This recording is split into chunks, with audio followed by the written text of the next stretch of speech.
Well, thanks for being here, listening to my talk. First of all, this opportunity, I got to go to Italy, got to meet Falk. Okay, his name's pronounced Falk, not Falk or anything like that. But he was a very enthusiastic figure. Okay, the way that he presented himself to me was very personal. He introduced himself to me, and it was an excellent opportunity. And I got to take part in this conversation at his INPR conference, and I noticed a conversation based on the Canticle of Creatures when I was there, and I had been reading the Canticle of Creatures for a while. Falk's book, God, the Flesh, and the Other, discusses the notion of sacramentality, that God is available and somehow close to creation, and he uses St. Francis of Assisi, the great environmental figure. My dad has a statue of him in his garden, right? And he looks at him and he says, hey, this is an example of God's closeness to us. St. Francis prays with the birds. Well, at this conference, there was two different views that I noticed. There was one that was proposed by the philosopher Richard Carney from Boston College, and he said, St. Francis at the Basilica of St. Francis of Assisi, which I got to go to, he's looking down at the world. He is rejecting transcendence, that God is, and by transcendence I mean this, that God is above or beyond our experience. What Falk says is, yes, but also we shouldn't foreclose transcendence in the end. That you begin with the immanent and you go and follow into what is transcendent afterwards. So he makes it an existential process where you begin one place and you are transformed to be in another. And I'm sitting here listening to them talk about it, sometimes in French, okay, which I can barely understand, okay? And then I'm like, you know what? I don't think this is the Canticle of Creatures, okay? And I've had this feeling since I was reading God, the Flesh, and the Other, and it was sort of confirmed for me at this conference, where it isn't that it's immanence against transcendence. Rather, following many of the scholars in our department, I believe that the more transcendence, the more immanence. That God in St. Francis of Assisi is symbolically present in the world as existing within, right? So St. Francis, when he praises the birds, when he looks at the trees and engages in this sort of an ecology and environmental outlook on creation, as in praising creatures, he is also praising God. Thank you.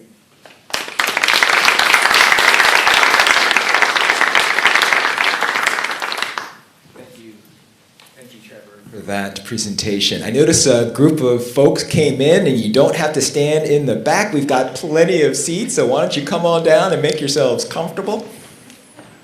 It's a good time when everyone's looking at you. So Trevor, I understand you have a 4-month-old at home. Yes. Well, she actually has turned 6 months. 6 months? Wow! Yeah. So when the fun fact came in, it must have been 2 months ago. Yeah. Can you talk about transcendence in a way that a child would understand in the work that you're doing? Well, one of the Falk's ideas is he likes to talk about humanity without speech.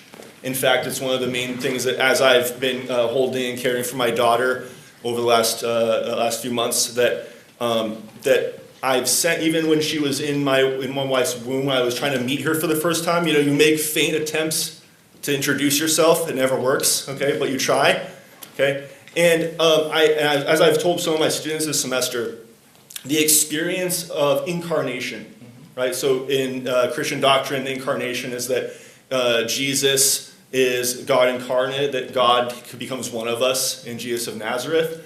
And I'm experiencing with Cecilia, my daughter, another kind of incarnation where there's this creature without speech who is entering our world, and she can't tell me what she needs. She can cry, right?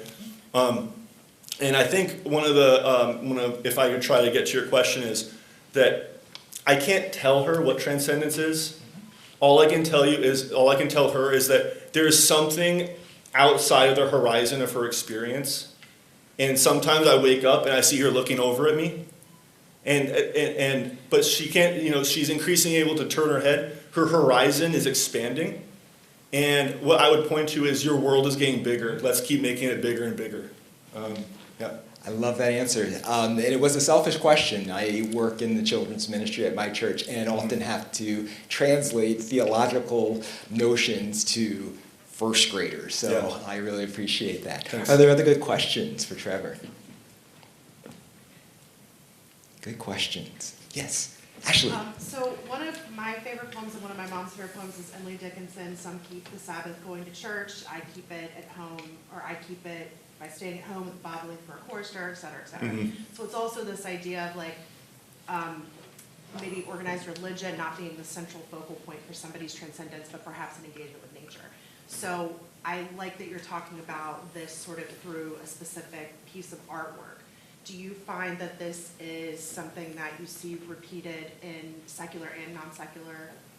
I see in secular, in secular literature, for example, one of the best examples I have is like Albert Camus. Yeah. He really was worried about transcendence because one of the issues I'm getting at in my work is that Camus, for example, believes that transcendence saps the meaning out of the everyday, right? And so that's something that like contemporary spirituality has to deal with.